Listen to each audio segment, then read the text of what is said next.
Hello, kumusta ko kabayan? Magandang araw sa iyo. So ako po si Louie Garcia. Dito po nakatira sa Lapu-Lapu, Cebu. Bago po sabihin ko anong formula, kung totoo nga bang mayroong kumikita dito ng maganda at pwede magbago buhay mo na 2 to 3 years, yung mga malalaki mong pangarap at tutupad ba? Pero prior to that, hayaan mo munang panoorin itong mga video na susunod. Alright, greetings at magandang pagbati sa iyo. I'm glad that you're here. Request lang ako sa iyo na tapusin natin itong video in just less than 10 minutes dahil sa sobrang importante itong message na magdidinig mo. Information na kailangan ng iyong evaluation at aralin yung mga makikita at maririnig mo dito. By the way, pakilala lang ako. Ako si Louie Garcia, isang internet marketer at entrepreneur. Isa din akong trainer, educator at business online coach. There is one thing that I love to talk before we discuss the secret of money making, kahit sa online or offline. Okay lang bang magtanong? When was the last time binigyan natin ng serious thinking yung big dreams? May pangarap tayo, di ba? Alam ko meron. That's why you're here.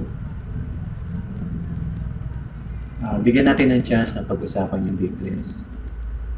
Bahay lupa, education para sa mga pinag-aaral natin, savings para sa retirement o emergency, kotse, komportabling service para sa pamilya. O pag may time, travel din pag may time. At syempre, higit sa lahat, oras mo sa pamilya mo. Diba lahat ng pangarap?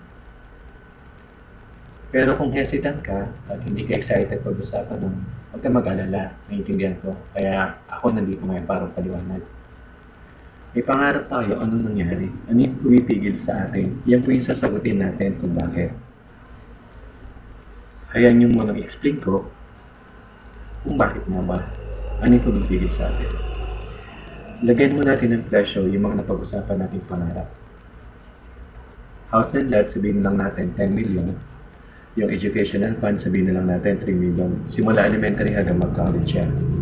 Yung savings or retirement, 3 million. Sabihin na lang po natin ordinaryong kotse para sa pamilya, mga 1 million.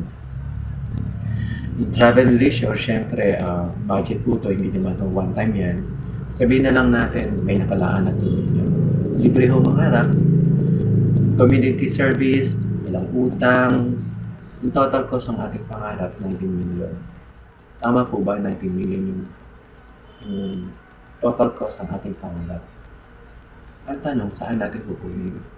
Ang alam lang po natin ay sumanap ng trabaho. Tama po. Ano yung paghahanda na ginawa natin para tayo maging professional at makuha yung mga pangarap?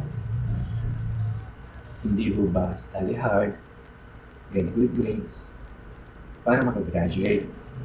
At syempre, nakahanap ng trabaho. Nagsikap tayo, nagtiyaga at nangarap pagkatapos para makuha natin yung pangarap. Think big, dream big. Dahil sa malaking pangarap, ito yung preparation.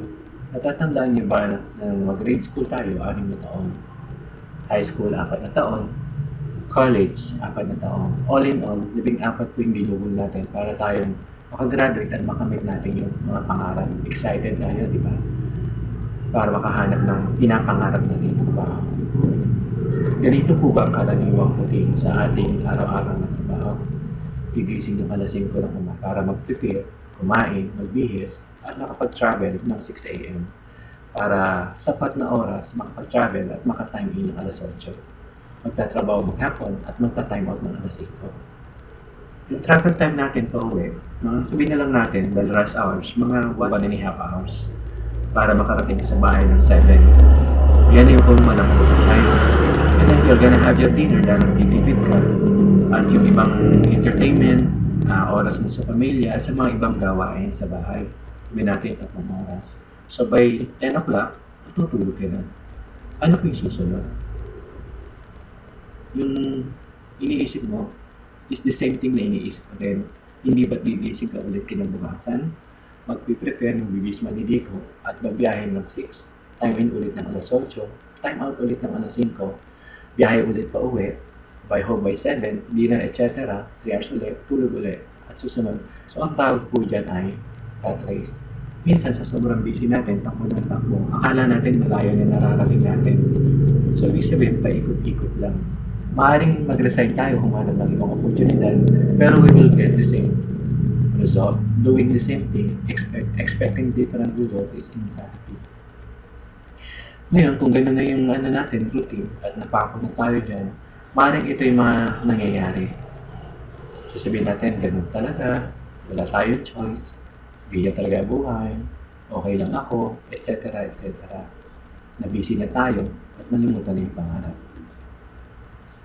Ganun daw talaga, sipag at syaga para makuha. Hindi ko ba naintindihan yun yung kanina? Paano natin kukunin ulit? Sabi nila, pag-ipunan mo. Sabihin na lang natin nakakapag-ipon tayo ng 10,000 naman, sa loob ng isang taon, meron tayong 120,000 per year. Multiply natin ng 40 years, so ibig sabihin yan po yung karaniwang length of service sa isang kumpanya. So makakapag-ipon tayo ng 4.8 million, 40 years. Hindi ito sapat para kunin yung sinasabi nating pangarap. Sabihin na lang natin, doblehin na lang natin yung ipon. Sipag, doblehin ng tiyaga, doblehin ng sipag, doblehin ang sakripisyo. Sabihin na lang natin 20,000 a month na lang, times 12 months, times 40 years, 9.6 pa rin. Sobrang layo pa rin, kapatid. So, bukod dyan, pagod ka na, stress, time management, may fear ka na, may worry ka na. Kasi, yung mga pangarap natin, naisip mo, oo nga naman, paano kukunin? Di ba?